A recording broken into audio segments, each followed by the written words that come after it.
शिवा काशीत होतं, नावी समाजाचा होता.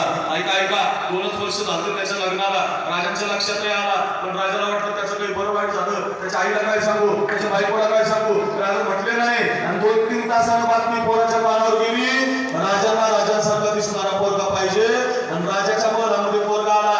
हायदेकर माझ्याकडे बघा. राजाला मुजरा केला. राजा घ्या मुजरा, राजा घ्या मुजरा. राजा म्हटला अरे शिवा कशासाठी मुजरा?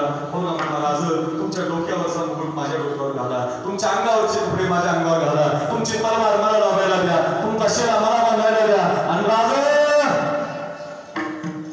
तुमचं तेवढं छत्रपती नाव मला द्या.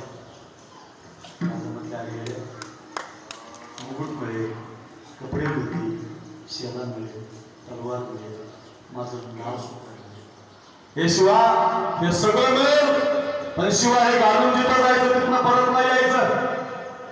शिवा म्हटला मग त्याच्यासाठी तर मागतो राज, असा जर मेलो तर शिवा नावी म्हणून मरण. तुमचे कपडे आणि मुकुट घालून जर मेलो तर छत्रपती शिवाजी राजा मेला.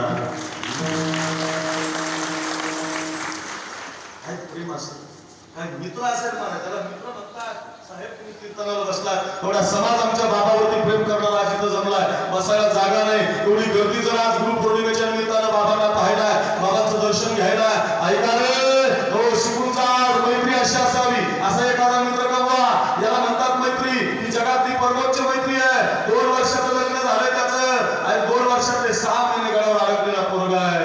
राजांना म्हणतो राजा मला मारायला परवानगी द्या.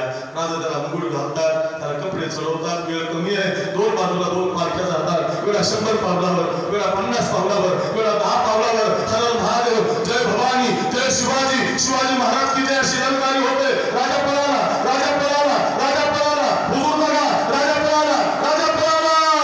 हा कोण आहे? राजांच्या वेशातला दुसरा तिसरा कुणीतरी आहे.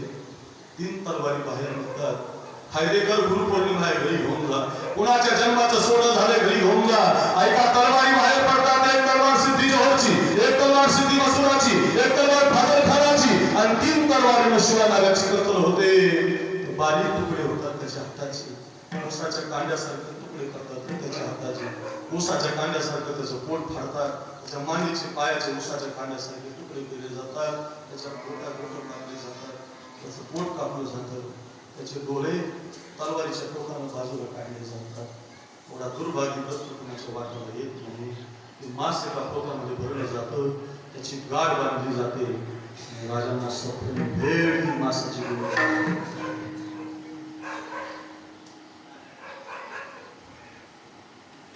या दिवशी महाराज मांसाचे तुकडे पाहतात.